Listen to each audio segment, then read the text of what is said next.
Hello, everyone. My name is Chris Stantis from the National Museum of Natural History. I'm a white woman with short brown hair wearing a blue sweater. On the screen is the name, date of today's program, Accessing Archaeology. Welcome and thank you for joining us for today's Smithsonian-sponsored event, Accessing Archaeology.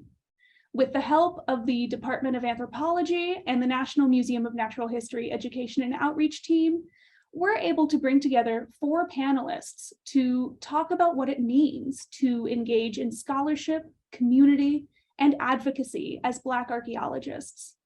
Whether in the laboratory, out in the field, or behind the scenes in museums, these archaeologists are going to discuss their experiences in 90 short minutes. Today's moderator, Delon Justinville, is unfortunately not able to make it. And so while I can't contribute to many of the important conversations that we hope to have today, it is my pleasure to moderate in Delon's place. Our team is dropping links to Delon's important works regarding African-American graves and the legal protections that are lacking in this country. So I hope you find them useful.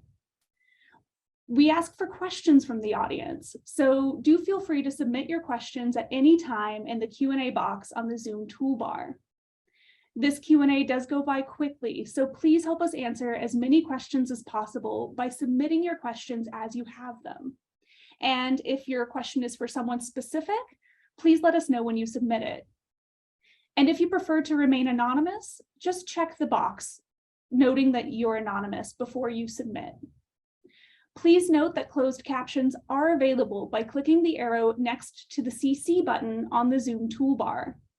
And if you'd like to continue this conversation on social media, use the hashtag #AccessingArc. And with that, let's go ahead and introduce the panelists, beginning with Anna. Hello, everyone. My name is Anna Egbe Davies. I'm a professor in the Department of Anthropology at the University of North Carolina at Chapel Hill. I'm so grateful to have the opportunity to speak with this audience and to be on this panel with scholars that I admire, learn from, and include in my work every day. I'm so grateful to be considered part of this group. I want to say just a couple of things about what's foremost in my mind as I'm coming to this panel. First of all, I'm teaching a course on career paths within archaeology and anthropology for our junior and senior majors. And so this conversation is very timely for me, and I'm looking forward to taking bits of wisdom back to my students from this panel today. The other thing that I want to mention is that I'm co-director of an initiative that is seeking to introduce important knowledge about race, racism, and racial equity into our curriculum across the university for our undergraduate students. So again, this panel is very timely with the kind of work that I'm trying to do at my institution, and I have a pad and paper here ready to take lots of good notes. I could say something about my research, perhaps. Okay, so my initial training was in the archaeology of the colonial period, so I was very focused on themes having to do with plantation slavery in the US and in the Caribbean. But my work has come increasingly closer to the present. So my current book project is about 2 20th century sites: the Phyllis Wheatley Home for Girls in Chicago and the childhood home of human rights activist Pauli Murray in nearby Durham, North Carolina. I'm trying to understand how specifically Black women built a case for equality, not only through kind of the noticeable actions that we think of in the historical record, speeches, laws, protests, demonstrations, but also everyday acts, the kinds that are accessible to archaeology. So those are the things that I'm bringing to the panel today, and I look forward to enriching those thoughts with the conversation we have here today. I bet we're going to have some very good questions and thoughts about how everyday acts contribute to that kind of work. Thank you for the introduction, Anna. And now we'll introduce Ayana.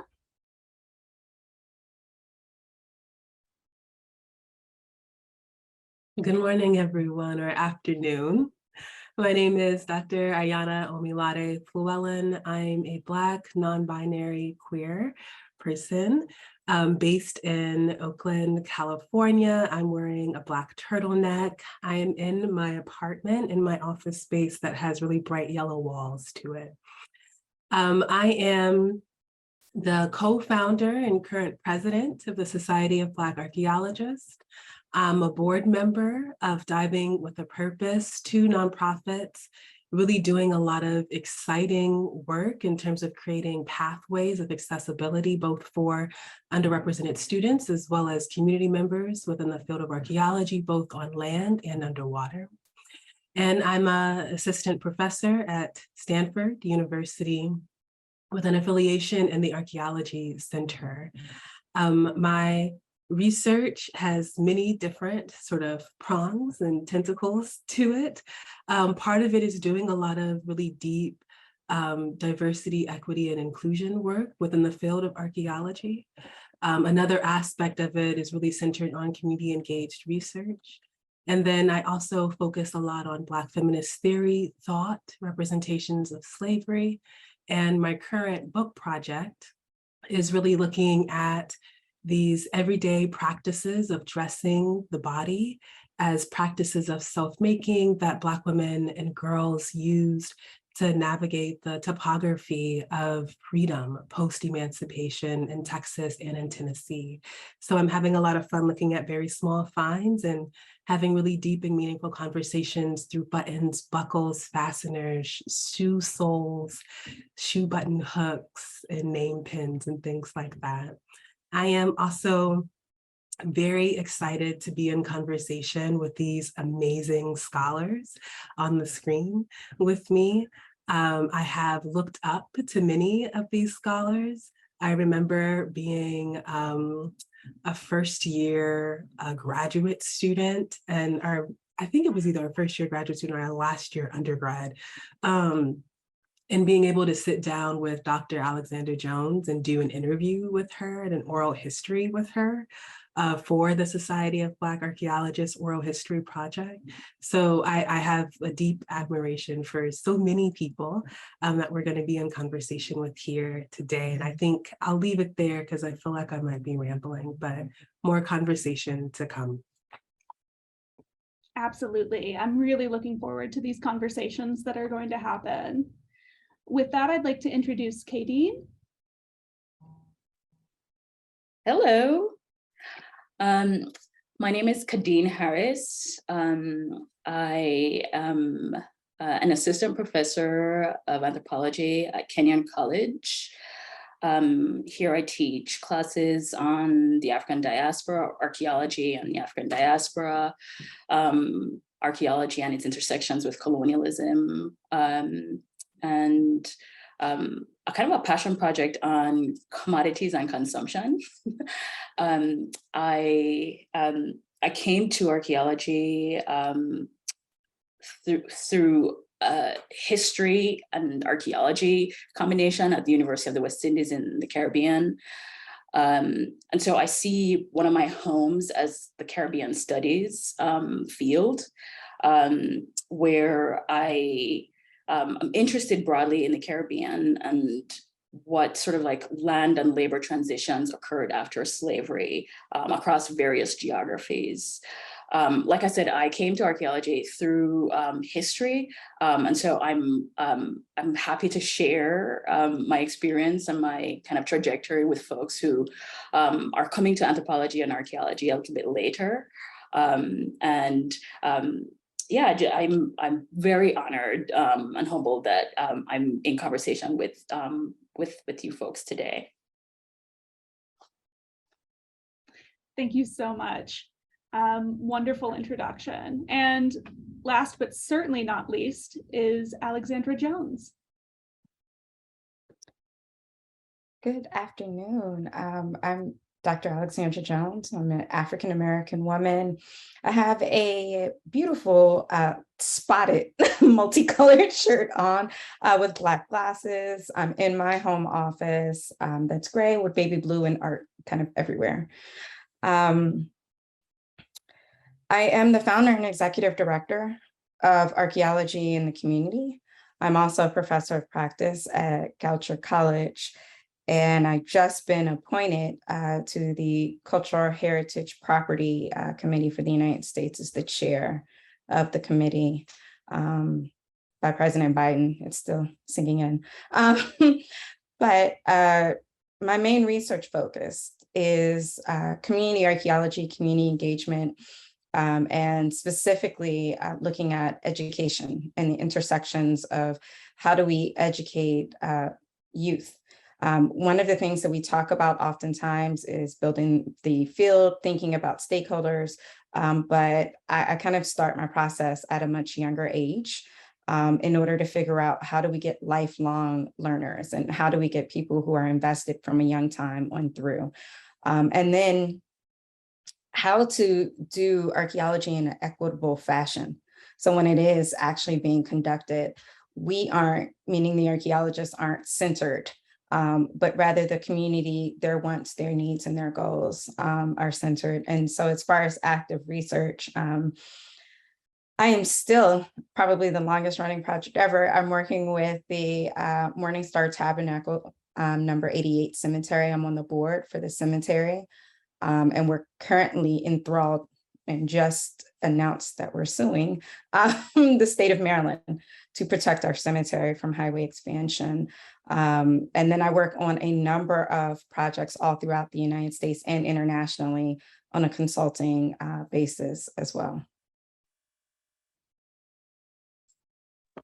That's incredible. And congratulations on your recent appointment by the president. So let's start with a question. What first drew you to archaeology? And this is for anyone.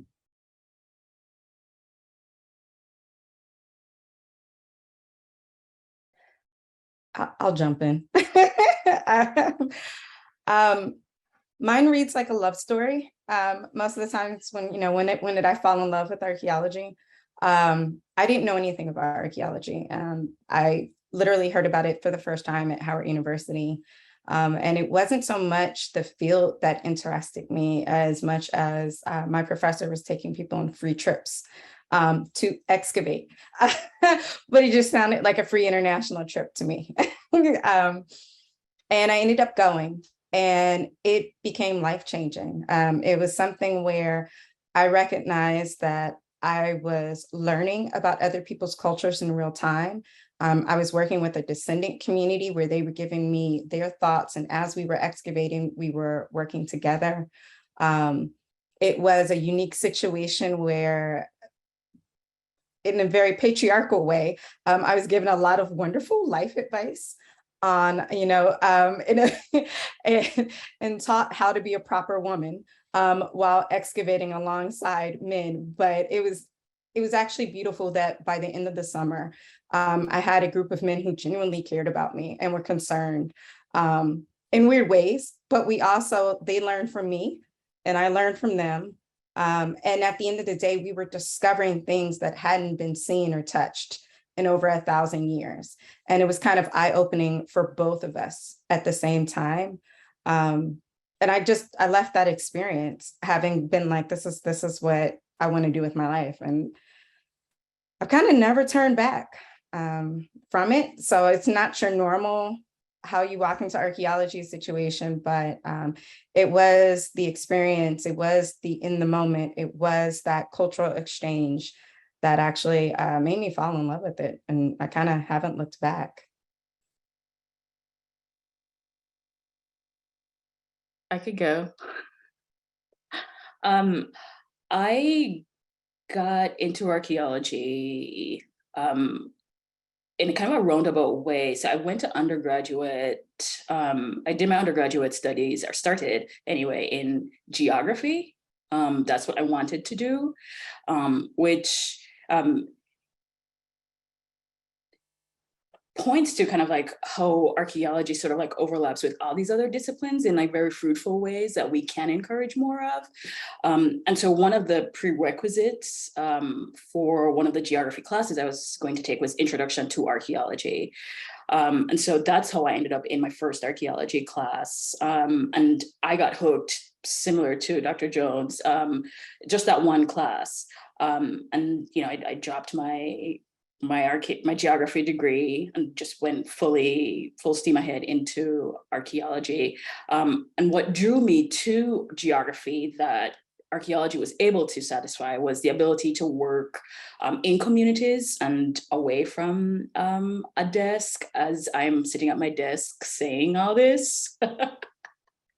But I was drawn to like just doing field work, and my undergrad institution had, as one of the prerequisites of graduation, field school, a mandatory field school. And so both those things, having done this class as a prerequisite, and also the fact that they had a mandatory field school, were two things that sort of like made me switch and made me stay. Can I just ask, for the archaeologists here, for all of y'all, were you all drawn first to the field work, which is a sort of classic way to be drawn into archaeology, but there's other ways, right? You know, the lab work, the museum work. So I'm a bit curious now. The field work for me. Yeah, the field work was definitely important for me too. And, you know, I think it goes back for me even farther, but in a less focused manner than people have already mentioned. I mean, I think about the way that books were kind of my window on the world growing up, and the heroines that I admired were, you know, girls who had adventures outside and built things and ran around and, you know, explored, right? I didn't necessarily know that there were fields where one did those kinds of things on a regular basis. But when I did finally get to college and enroll in my first archaeology course, I think because it was an early class, there were plenty of seats. As a freshman, I could get into it. But the thing that kind of cemented the deal for me was that not only was it this field where you know, you could do things outside with your hands in groups of people, not alone at a desk, you know, again, you know, look where I've ended up.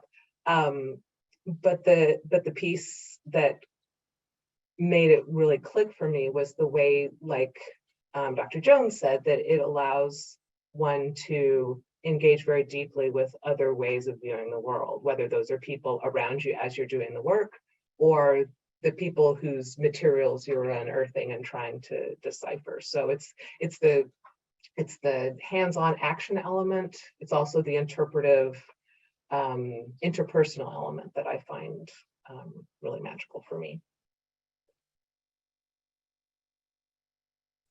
It's so wonderful to hear these origin stories from everyone, right?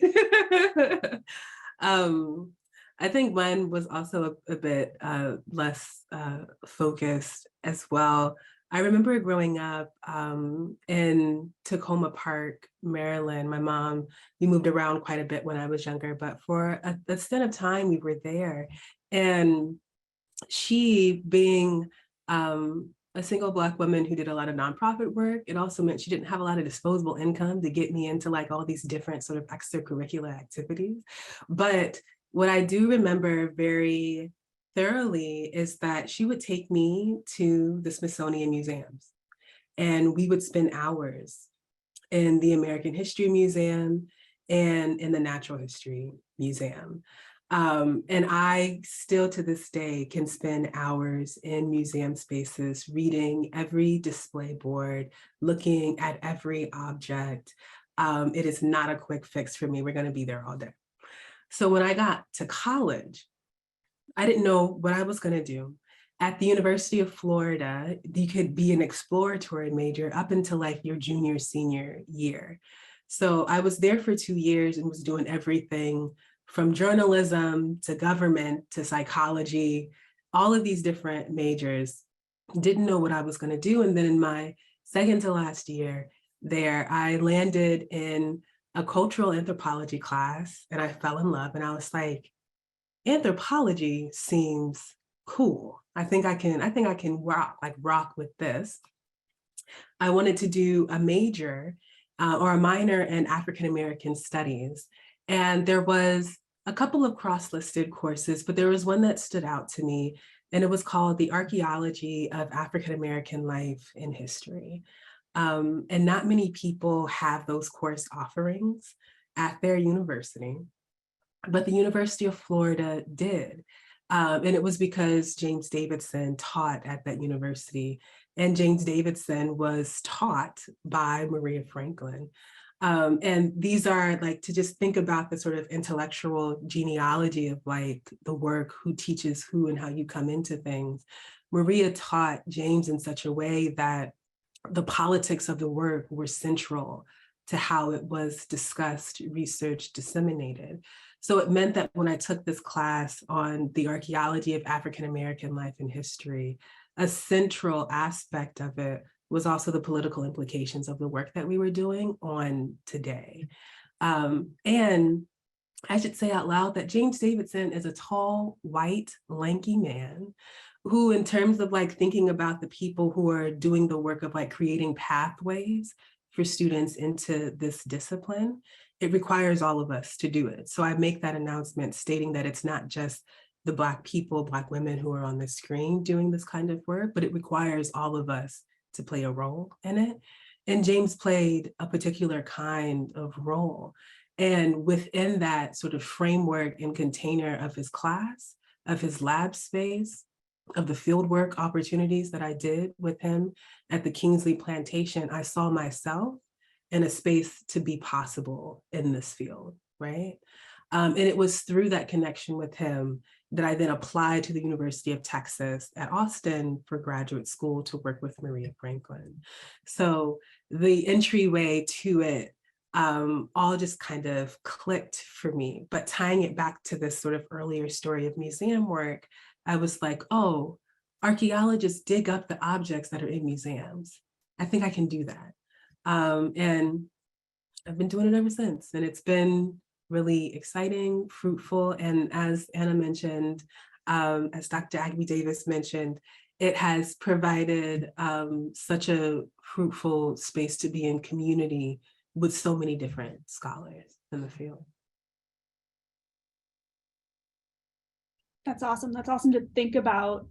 Archaeology isn't just what's done in the field. It has implications. There's this pipeline to schools, to museums, to communities that all need to be considered. So that's really wonderful. For the audience, keep the questions coming in if you have any questions for the panelists. The next question will be, how have intersections of your identity shaped your work as an archaeologist? And how have your experiences shaped your work in archaeology?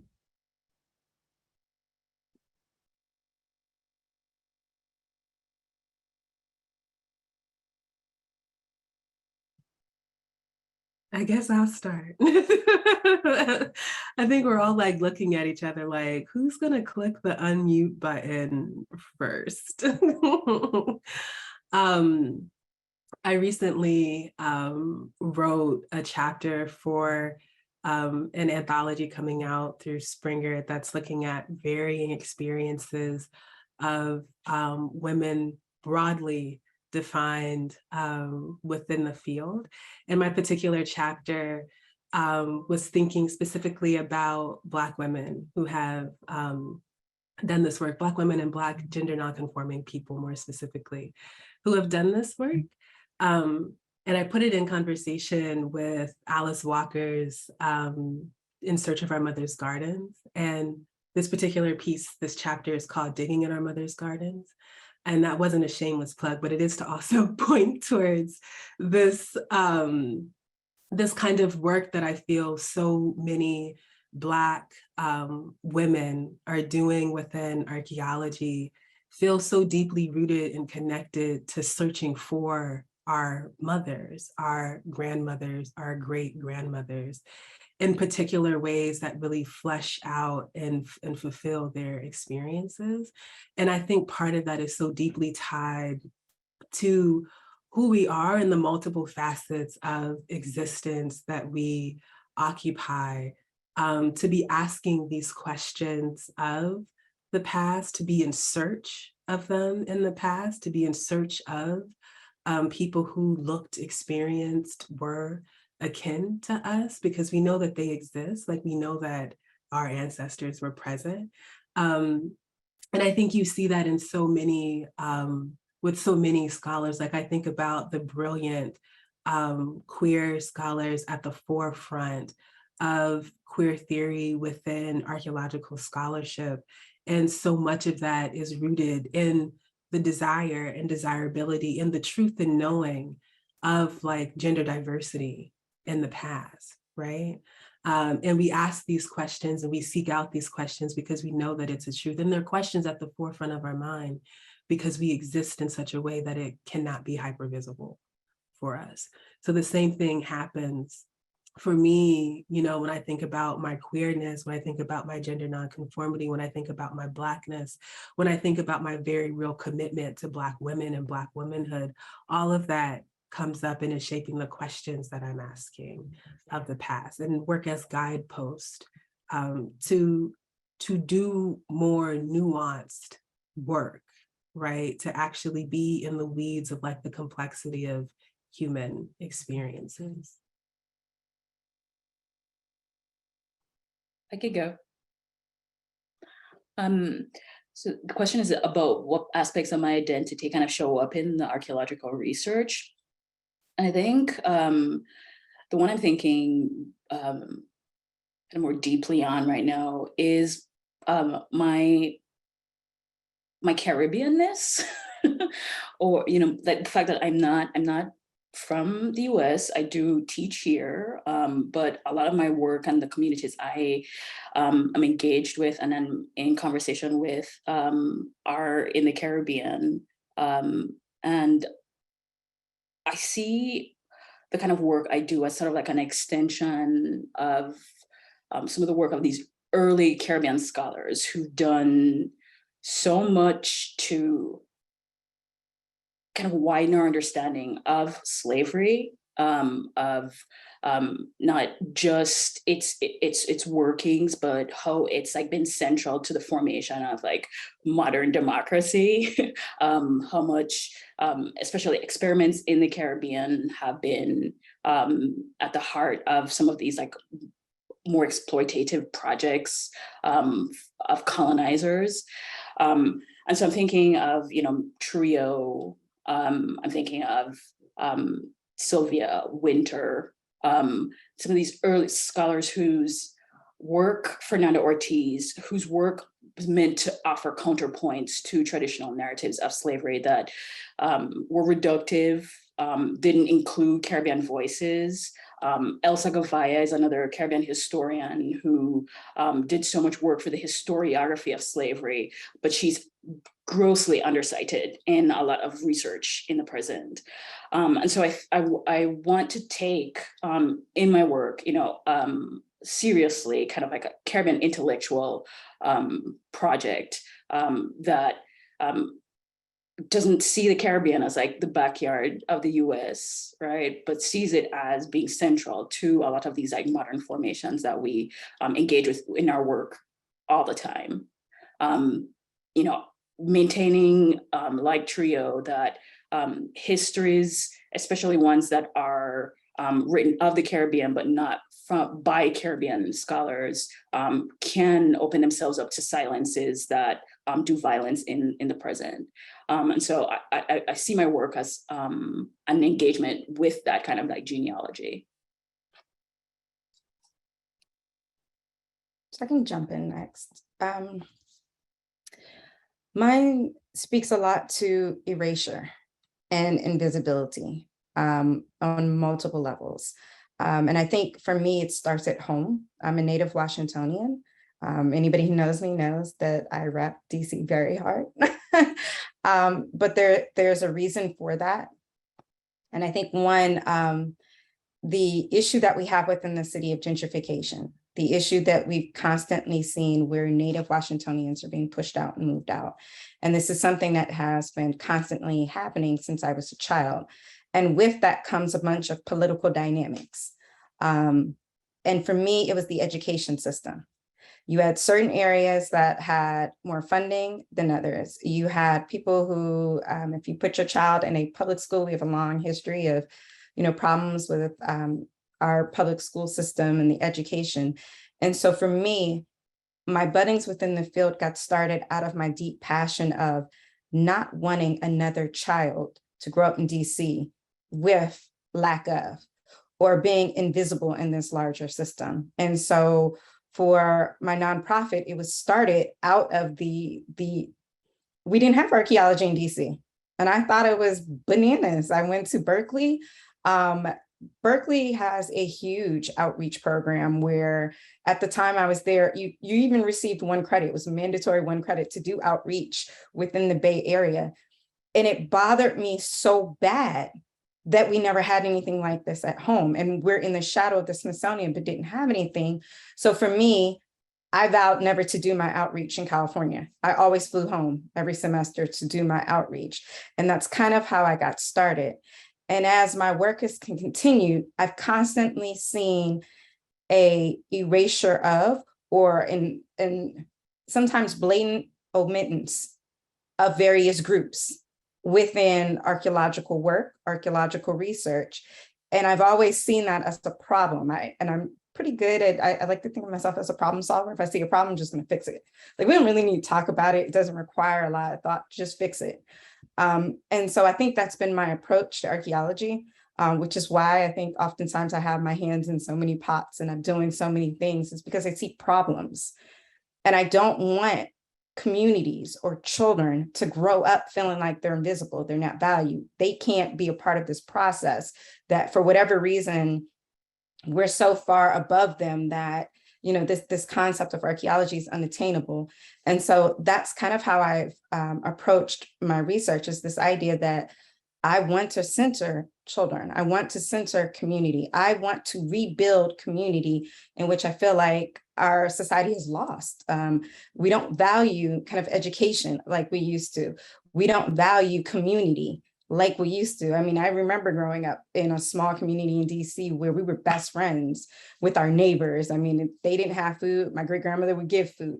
That's how I grew up. The crossing guard was another neighbor. That's how I grew up. So looking at where we're at now, I'm not okay with it. And so I think what I've done is used archaeology as my vehicle to fix a lot of the issues that I see in the larger community and society that we have.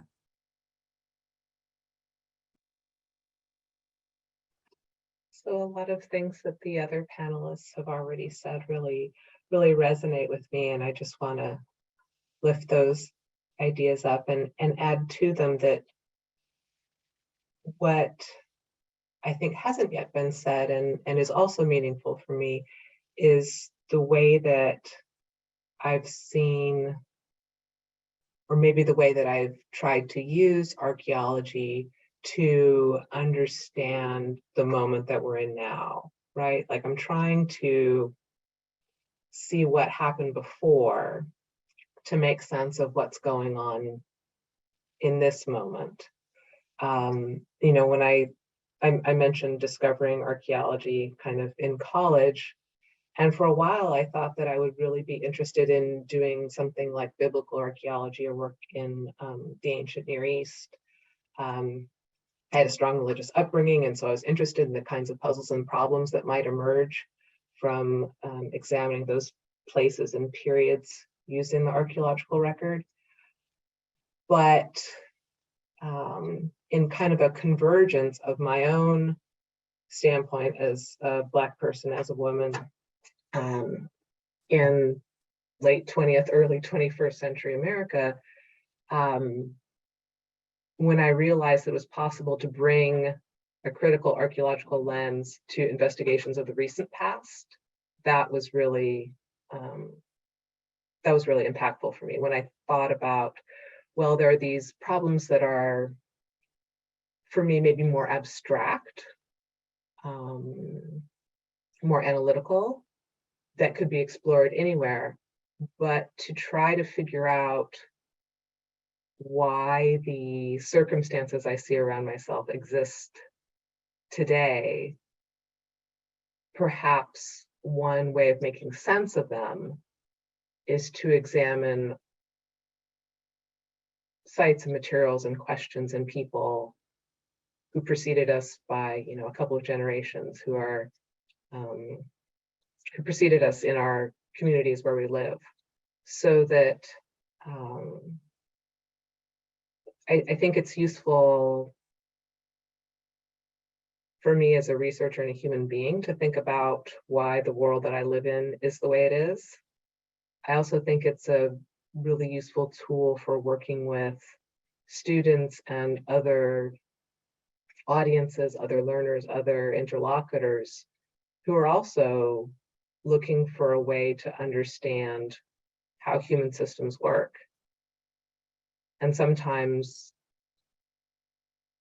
looking at those materials in the recent past kind of gives us a vehicle for talking about our present.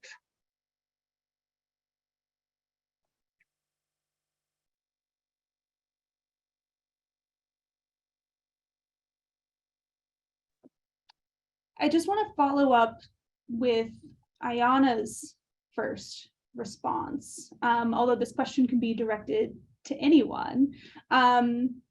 Talking about viewpoints and talking about bringing in different backgrounds, geography and history and all of these backgrounds all of you have in other sort of fields, but especially for Ayana within the realm of queer theory and Black feminist theory. The question is, do you think positionality should be addressed more often in archaeology?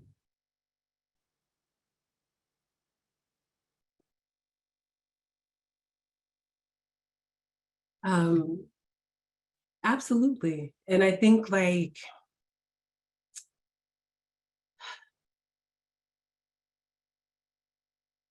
Alison Wiley does this really beautiful thing where she talks about the difference between your social positionality and your standpoint, right?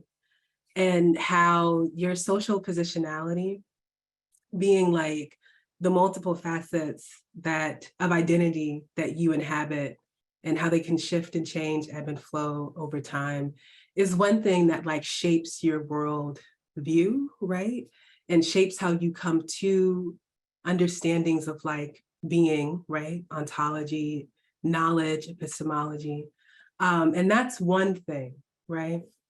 But this other question around standpoint, which has a sort of political underpinning to it, is something else. And your social positionality doesn't always necessarily equate one-to-one with this will be your standpoint, right?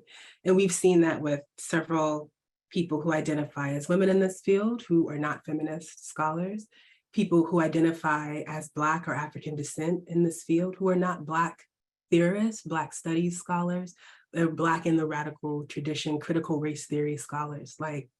So these actual sort of standpoints, right? I am more invested in people's standpoints than I tend to be in articulations of their social positionality. And I think oftentimes we get a lot of people who will who will articulate their social positionality to whatever understanding that they have of it, but not actually connect it to their standpoint, right?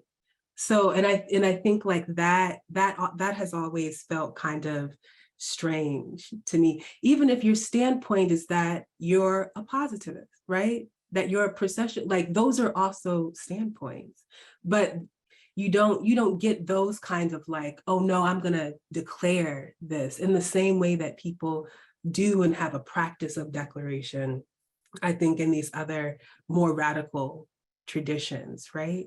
So I think, like, to your question, I am more excited about people's standpoint, right? I get excited when I hear Dr. Harris talk about her standpoint as a Caribbeanist, right? As someone dedicated to like bringing forth Caribbeanist intellectual genealogy, history, in a particular kind of framework, right?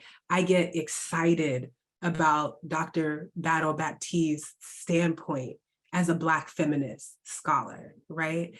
Like those are like spaces that like get me really juicy to sort of see, okay, what are the kind of like commitments that you have to this discipline in a particular kind of way that fosters so many possibilities in your research and scholarship.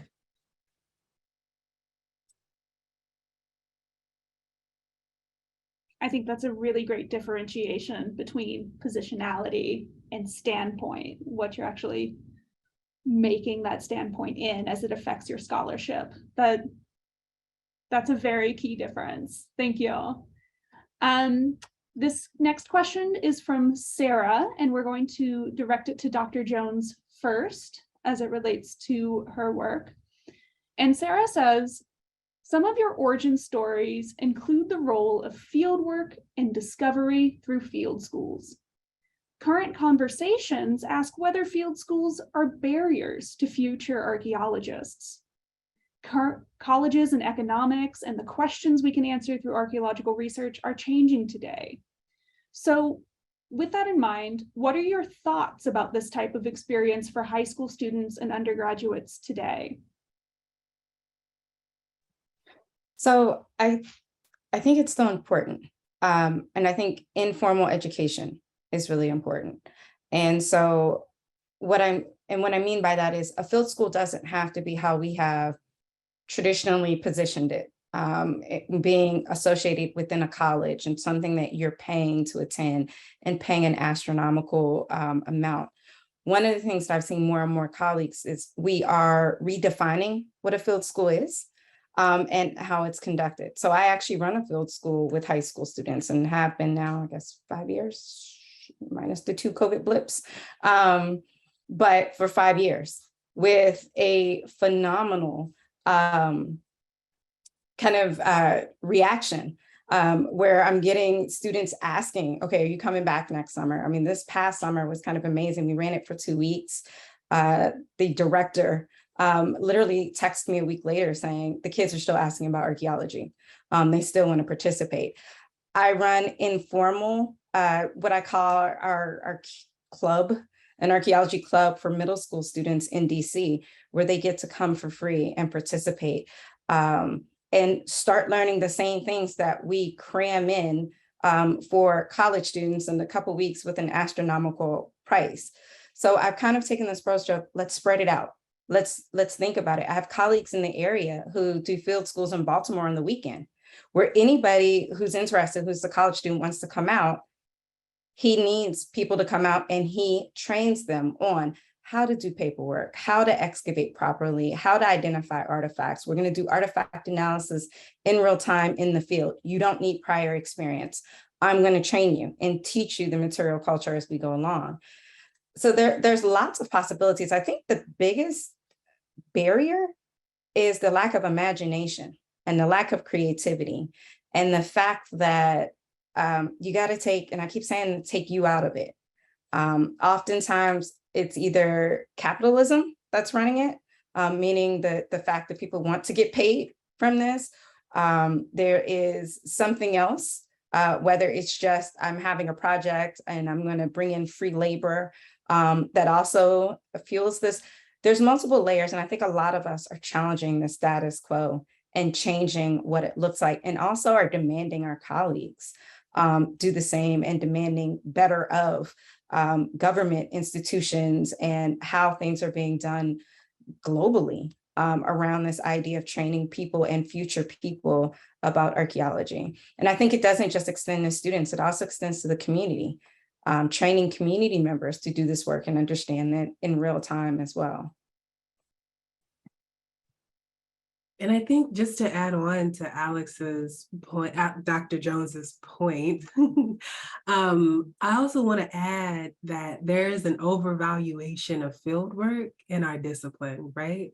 And if COVID has taught us anything, it has taught us that in the 2 years where many of us were not able to go into the field, that there are a plethora of collections at our disposal to ask the kinds of questions that we have of the past. And I think, you know, Dr. Egbe Davis' work with the Digital Archaeological Archive of Comparative Slavery, for instance, is a key part of that. Dr. Harris's work with DAX as well is really thinking about the value and purpose of collections-based research, and how we do this work moving forward. And this over-evaluation in our field work does so many things, right? So part of it is like people are thinking about whether or not you can even apply to graduate school without having fieldwork experience.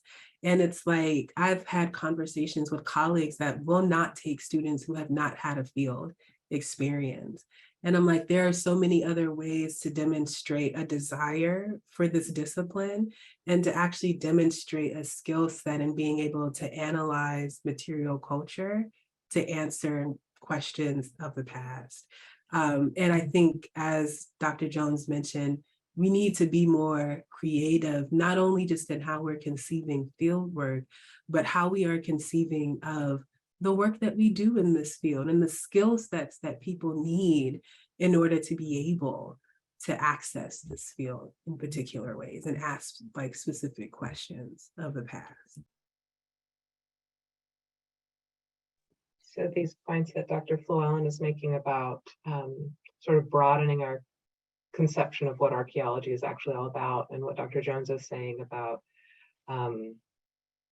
being creative, the lack of creativity is a real problem. I just want to underline those 2 points, and I think they get to a question that you, Dr. Stantis, had proposed in our email communication before the panel, has to do with, you know, what changes could be made in archaeology in order to increase access, and the title of this forum highlighting not only diversity in participation, but access, people being able to choose archaeology, to be able to engage with archaeology, and to find archaeology where they are. These are essential things that we need to wrestle with as a field. And, you know, some of the biggest innovators that I know are, you know, to my right and below me on my screen, right? So I think this is a really important conversation that we need to be having constantly within archaeology. I'm thinking especially of a workshop that was run by the Society for Historical Archaeology that was nominally about racial equity, but we were asked at one point to brainstorm ideas about how to make our meetings more, make our meetings friendlier, right? Make them more, not welcoming, that's kind of a soft way of putting it, but making them places where people belonged and were confident in their belonging. And it became very clear that the kinds of things that we were talking about with respect to participation of different racial and ethnic groups were also going to make a better meeting for people of various genders, people who were, you know, neurodiverse, people who had physical limitations or differences, right? So that these, I guess what I'm doing is kind of looping back to, again, to your question about intersectionality and the way that the creative solutions that we can come up with to improve access, do it along multiple dimensions. It's not a single issue problem, and the solutions kind of reverberate throughout the field, at least as far as I've seen. Yeah, it certainly seems like once you start thinking about one way in which this field is inaccessible for certain people, you can start to think about how it is inaccessible in other ways. And once you start bringing in that sort of Rachel Watkins pause, which the pandemic made a lot of us do anyway, whether we wanted to or not, it lets us pivot and think about what's important and how we can be a bit more creative. I think, as Dr. Jones mentioned, being creative rather than capitalistic makes such a difference. Yeah, and Dr. Egbe Davis brought up one of the questions that we wanted to ask, which was, what is one major change you think that would make archaeology more inclusive? Which we've touched on a little bit, of course, but if anyone has any other great ideas.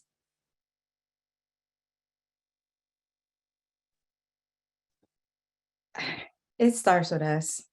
I mean, just being 100% honest, the buck stops with us as archaeologists. And I think each and everyone has to make a conscious decision. This is how I'm going to move forward. This is how I'm going to do my work. Being open to change. We are in an ever-evolving, ever-changing society. Recognizing how you came into the field is not how you're going to leave out the field. And not trying to be like a tree rooted in what you know and kind of leaving it at that. I think all of us, the one thing that we're constantly doing is learning, adapting and changing, and being open to the fact that we are not the end all be all. So I think if we truly want this change that we're talking about, if we truly want to see more access, it really starts with each and every archaeologist being very conscious about the work they're doing, how they're doing it, and how to make it something more than just a scholarly journal article that's going to be tacked onto a piece of paper for them to get tenure, for them to then be done. So I think that's where it begins. To follow off of that, like one of those kind of avenues where we could be more focused, like you said, Dr. Jones, is in training and then how we train the students that we interact with, and making that removing as many of the barriers to that as possible. And so whether that means, like doing the workshops that we do at the SHAs, where people aren't expected to pay for them, right? And really what it comes down to, training is really just like resource sharing, right? And if we commit to resource sharing in that way and resource sharing our time and our expertise, it removes some of the barriers that people have, when it comes to this field, right, which is not having enough field experience, but then field experience costs like $5,000 per session, right? When that kind of training lives within this community of scholars, right? And so thinking creatively about how we train and whether, that is, through webinars, but just offering younger archaeologists opportunities to learn artifact IDs, to become familiar with research design processes. These are all aspects that would make it easier for potential archaeologists in graduate school to, only focus, well, not only focus, but, focus primarily on developing their research questions and their kind of theoretical outlook, if they don't have to worry about also gaining the skills necessary to carry out that research. And you're right, it starts with us, but I think maybe as a solution, sort of a long-term commitment to periodic open access trainings for archaeologists. younger archaeologists.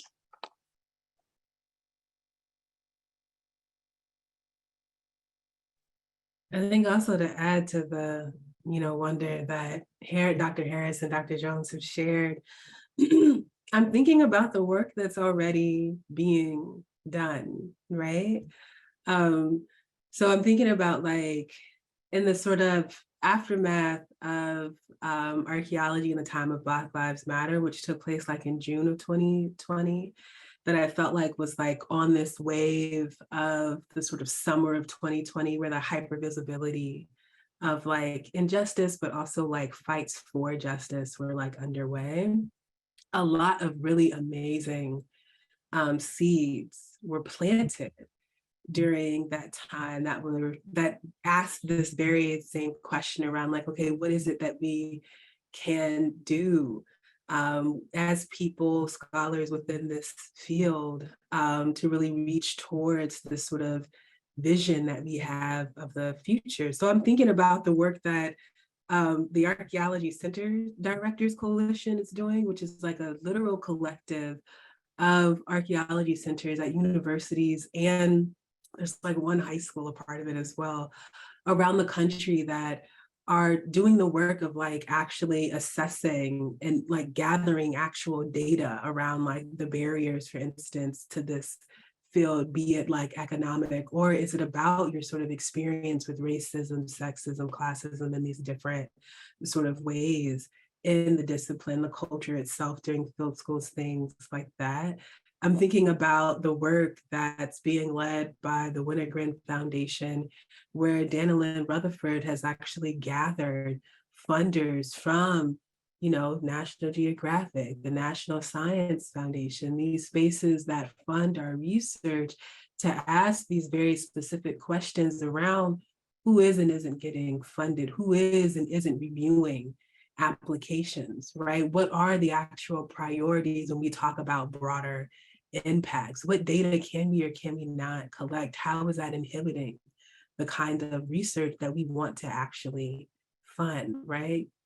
So that kind of work that's like already ongoing, underway. I think about like the spaces of SBA. I think about the spaces of the Indigenous Archaeology Collective. I think about ways that people could quite literally donate money to organizations doing the work, donate money to archaeology in the community so that Alex can continue to fund archaeology training programs for free to students on the island of St. Croix, right? Donate money to Diving with a Purpose that quite literally is providing underwater archaeological training, not only to community stakeholders, both here in the United States, but in Senegal, in Mozambique, in South Africa, to students, right? To young high school age students down in the Florida Keys every single year, constantly under threat, right? Of not being able to do these programs in the future because of lack of funding, right? And we literally have all sat this quarter and realized, or were confronted with the fact that the Ford is no longer funding pre-doctoral, postdoctoral scholarship. I don't know anybody on this screen who hasn't applied for Ford fellowship, because like that was a particular funding agency that funded humanities, more humanities driven, right? Archaeological research. So I'm saying like these things that are already underway and in very concrete ways that people can move forward. And also one last thing to point towards work that has already taken place following that Archaeology of Black Lives Matter panel that happened. A workshop also took place in the white paper from that workshop that lists out very concrete ways to implement diversity, equity, inclusion, these different like step-by-step sort of tasks in a white paper that's available online for free. through the Society of Black Archaeologists. I'm thinking about the Black Heritage Task Force that was led by Dr. Maria Franklin, that Dr. Egbe Davies was also a part of, that took it to another scale, not just with academics who were doing archaeological work, but with our SHPO offices, right? With our CRM firms as well. And they also have a fantastic white paper that literally lists out, this is what you have to do in your SHPO office to make a difference, right? So like the resources are available. I want to say that that one's available through, oh my God, TDAR. Okay, so these are resources that are available and work that has already been done, right? So it's a matter of like reading and doing it at this point. Great, and we're dropping the link for the Society of Black Archaeologists in the chat shortly. The society, as I recall, Dr. Jones and Dr. Llewellyn, you're both founding members on the founding board of this association. So the audience is able to find out more through that link. And again, although Delond can't be here today, he is one of the founding members of the Black in Bioanth collective. So for people who work on human remains from archaeological sites, this is another space that could use support. And I'll be sure to drop that link in a moment as well. So we're talking about access to become archaeologists, to be archaeologists. Let's move a little bit into the question of ethics and our practice within archaeology. And Gwen raises a great question within the audience Q&A, which is, how do archaeological ethics intersect with access? What kind of discussions about ethics or changes do we need to implement to improve participation and representation and access for diverse groups?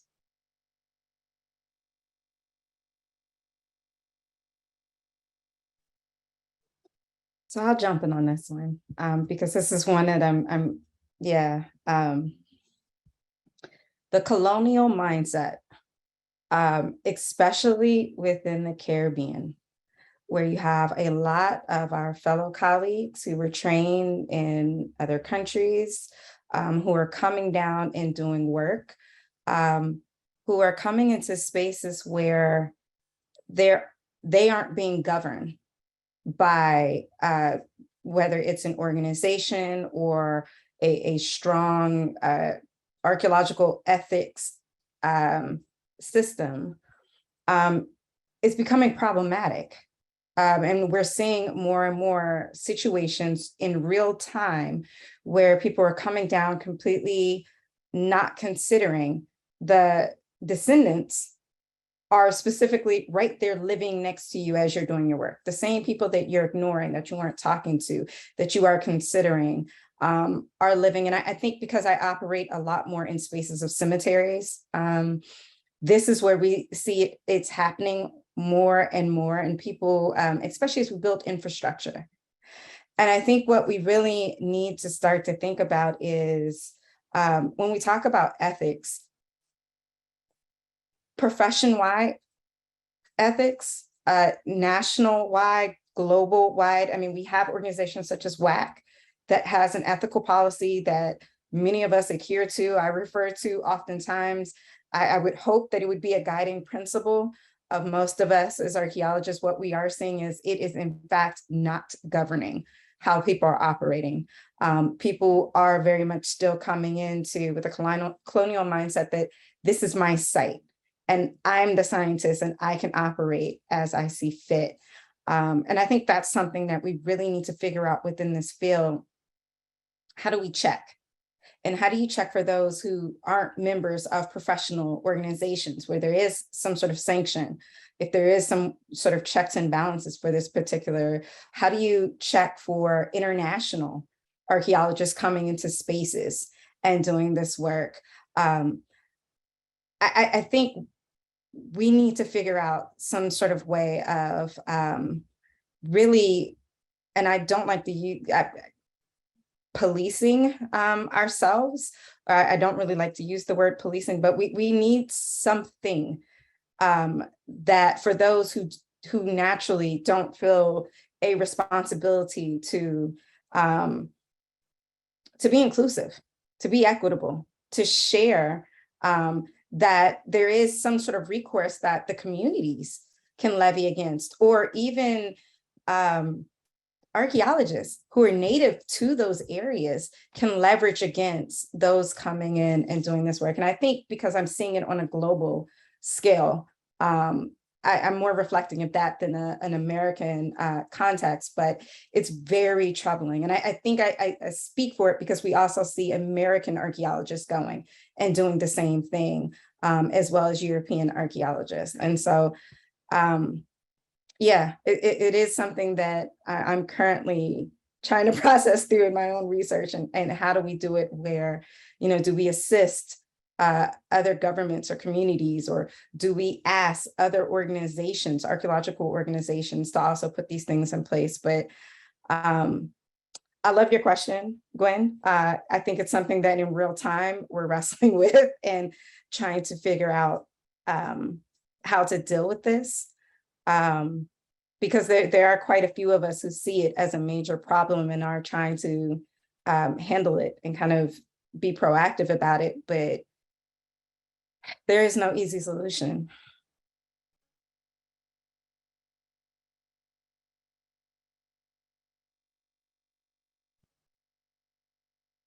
I think to also add to Dr. Jones's sharing, I'm laughing, it's not funny, but I think the only sort of way that ethics that I have seen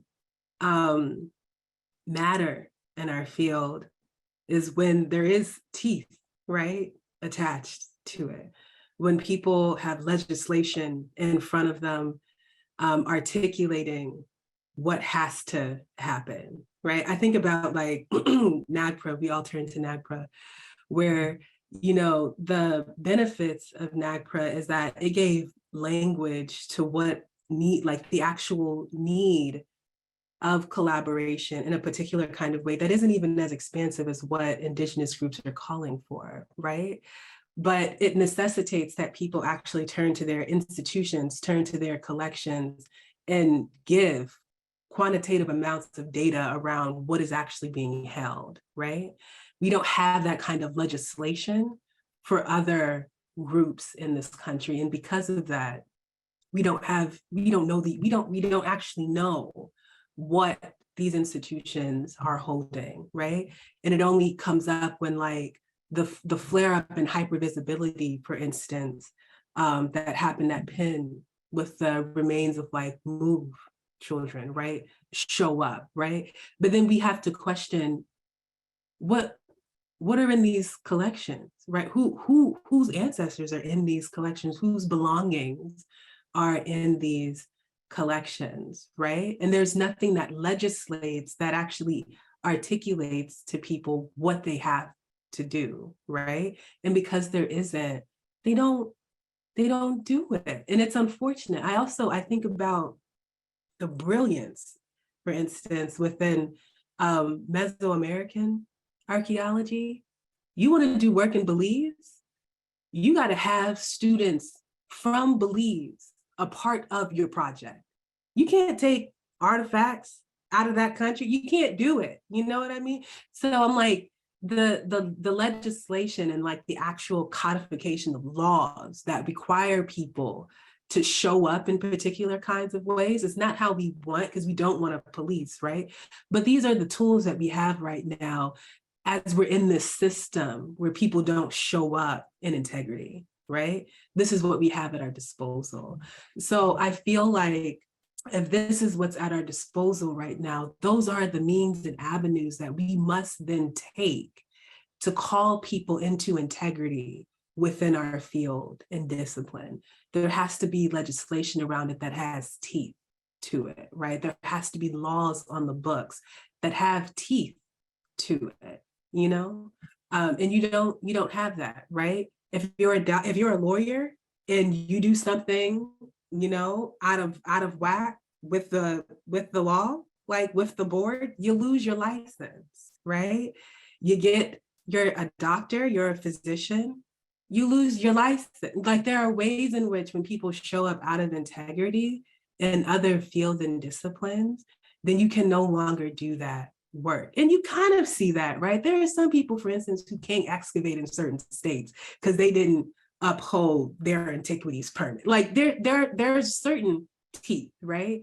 But the other sort of questions around, like the more tender questions around people's ancestors, people's belongings, those don't have teeth yet. And I feel like we need that in our field to have any real change in that regard in terms of ethics.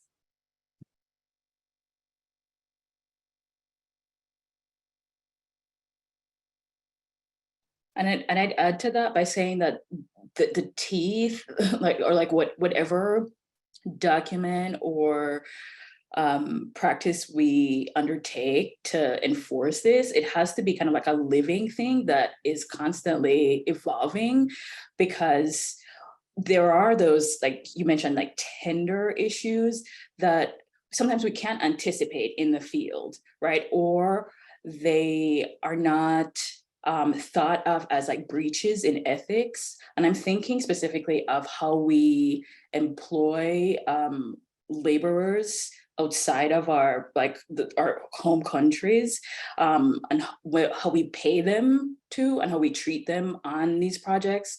I find to be like one of those like grayer areas where there can be breaches in ethics that it's like it feels difficult to enforce, and so that's why I mean that whatever undertaking there is to put some teeth behind it, it has to be like a living thing that like changes as we notice some of these like more subtle breaches in ethics.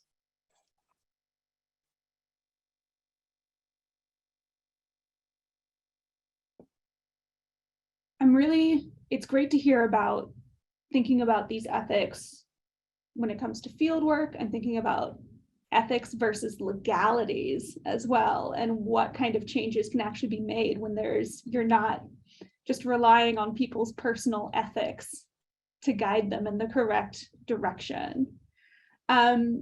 Thinking past the field for a moment, when it comes to the curation of archaeological collections, whether this is a museum or a university, and with all of the sort of storage and access issues that entails, are there any sort of particular barriers that you feel really could use improvement generally within our field?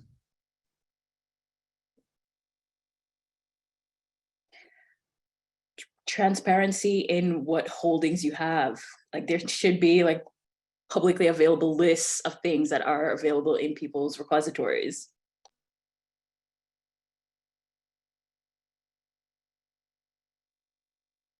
I think also to add to Dr. Harris's sharing, I was having a conversation recently with a conservationist,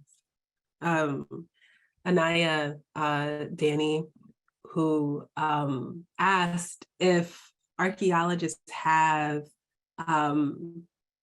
like conserver plans, right? Do you have a conservation plan for your work, right? And that has been at the forefront of my mind, that I was very fortunate to get my graduate degree at the University of Texas at Austin. And at UT, for the archaeologists who are able to have artifacts on their, like a part of their collections that are stewarded by their professors, there's a curation staff, right, available to them. I didn't know that was not something normally available to people until I got to my former institution, and they were like, what? Like, what? In the field, I don't think that there is a comprehensive planned outlook around how we actually care for material culture, and how we care. And in my book project, I talk about care as like acts of love, like how we actually care for people's belongings, right? And if you were to think about like the ways in which you care for your grandmother's like hand-me-down lace, the way in which you care for these heirlooms in your personal collections that have such deep meaning to us, for whatever reason within the field of archaeology, we've convinced ourselves that we could strip like the humanity attached to the actual objects that we're studying. And it's a little strange to me, right? And, you know, within Indigenous archaeology, and especially with a lot of the Indigenous scholars that I'm in community with, there's already a sort of worldview and ontological understanding of how objects are imbued with the personhood of the people who use them in life. And that is not something at the center of our discussions, right? And it means that when we think about caring for them after recovery, we also aren't thinking about caring for people's belongings, right? We're not thinking about caring for people's ancestors. And I think that if we shifted that framework and that mindset, something else becomes possible when we think about the collections that are being held, where they're being held, how they're being held, and who has access to them, right? So yeah, my little addition to that question. That falls really well within this idea. For many people who are trained in archaeology, they've been trained to be objective, whatever that might mean. And so you're supposed to treat these objects objectively, just as objects, just as things, but to realize that these were made by human hands, these were cared for, they should continue to be cared for. And it's okay to have this emotionality of care and of trust and of having a responsibility. That's okay. That's something we should do within archaeology. I think that's a really great point. I would say right now, it's one of those things that I'm very conscious in as I build out projects, is how does the community have access to the material objects that reflect their culture, their history, their ancestors, and how do we make it as accessible as possible? Because what I oftentimes think is the quote unquote curation of the collections becomes a barrier. It'll be placed in a repository. The repository has limited access. You have to get approval from whoever the PI is. You have to get, so thinking differently, how do we create digital access? Where's that digital access housed? Who can participate in this process? Who can do these? These are all things right now that I'm currently, as I have a new project that I'm developing, I'm thinking about, okay, how am I going to give people access to not only what I'm creating, but make it so that it's held in digitally in multiple places, so that you can go to maybe your local library or the local university or online through another institution. And this person has a way to access all of this through this. Or can we also think about setting up, one day a month where community members can request to come in and look at specific artifacts or things. So thinking creatively about this and building it out in the project so that it's already expected. This is not something that the community has to demand, has to ask, or is excluded from, but it's part and parcel of how I'm creating the project out, is where, again, putting them at the center, thinking, how can I make this accessible and not another barrier for people being able to access their history and interpret it in whatever way they see fit, and even participate in that interpretation process.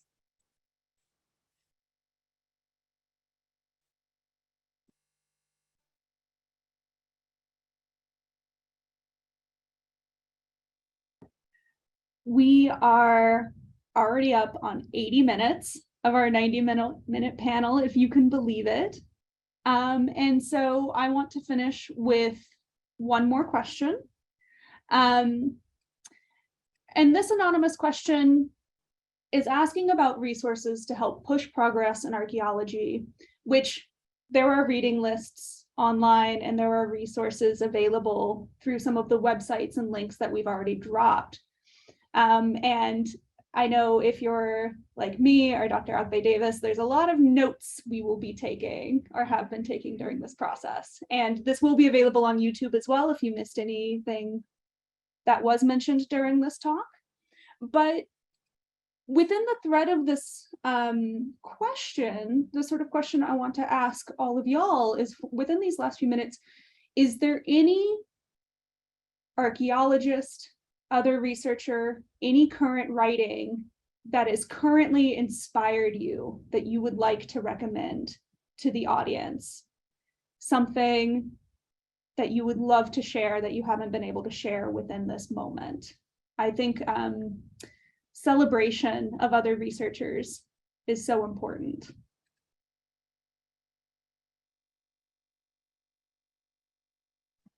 I'll jump out and say, I don't have one person.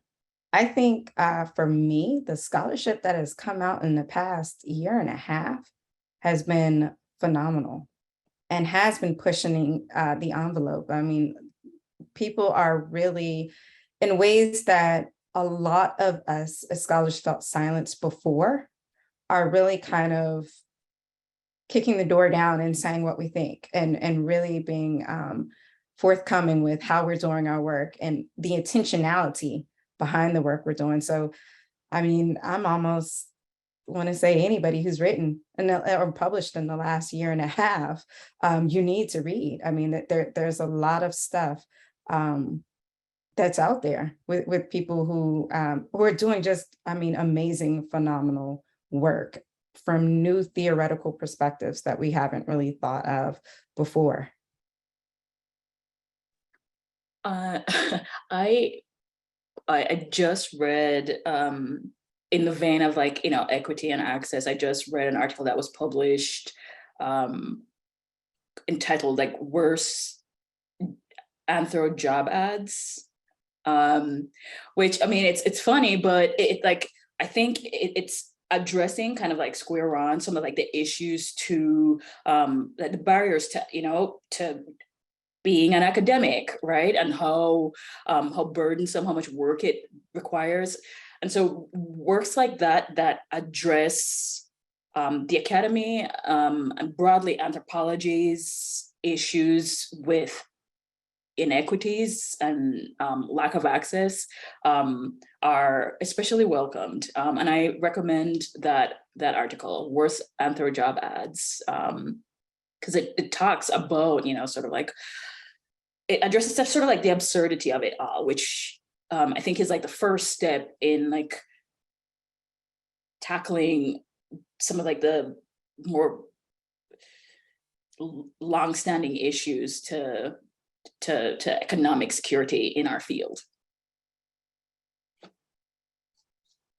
I've got the link. I just finished that paper this week too. And so we'll be sure to drop it in the chat. It's a great paper. Yeah, so I'd like to mention something that I was talking about as we were preparing the panel, doing all the tech checks and the mics and everything, and the work of the folks at the Estate Little Princess Project, two of whom the co-PIs are on this call. The piece in the International Journal of Historical Archaeology on interdependence.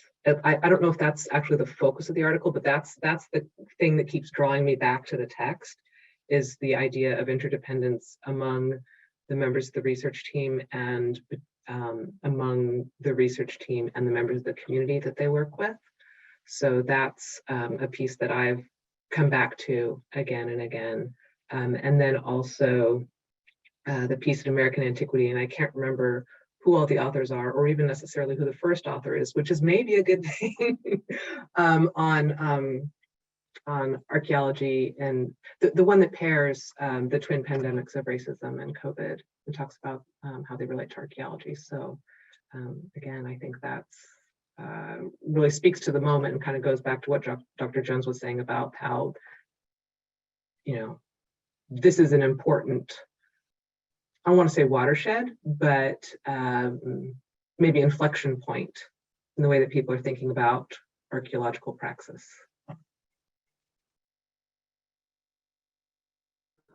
Yeah, I think to add to those really great resources, I want to turn towards Archaeologies of the Heart, which I absolutely cannot recommend more. I have it on my syllabus for when I teach gender feminism and archaeology, just thinking about ways in which people are queering the discipline. It is not centered on queer theory. It is centered on Indigenous archaeological frameworks, which I think are doing really beautiful work around queering our discipline. So Archaeologies of the Heart comes so thoroughly to my mind. And I'm also thinking about Laura Heathstout, who has several new publications out. One an American antiquity that was just talking about who writes in archaeological scholarship. She has another that centers specifically on disabled archaeologies and thinking about disability justice within this field as well. So she's someone that is really like wrestling with these questions around inclusivity and access and giving us numbers, which I think in a discipline that prides itself on quantitative research, oftentimes I'm thinking about a very real example that Dr. Jones once shared with me about her past experiences in this field. Someone asked her, you know, well, can you give us the numbers around how often people experience racism? There are people right now doing the work to have those numbers that can actually gift us access to, for instance, funding that operate on this legibility of numbers and statistics to address these questions and concerns. But those are some of the pieces that I'm sitting with right now that have really filled me with a lot of light.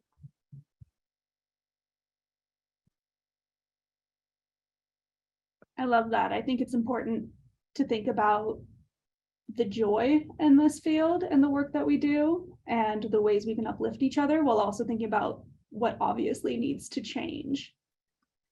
And so we will be able to send the links from today's talk with the recording when it becomes available for the participants. So nobody has to copy and paste the links frantically, but I've dropped as many of those as I could within the chat for everyone. And that is unfortunately about all the time that we have. So please, thank you, Drs. Egbe, Davis, Flewellen, Harris, and Jones for this really insightful conversation that we've had today. Thank you to the interpreters and the captioner for doing such a great job.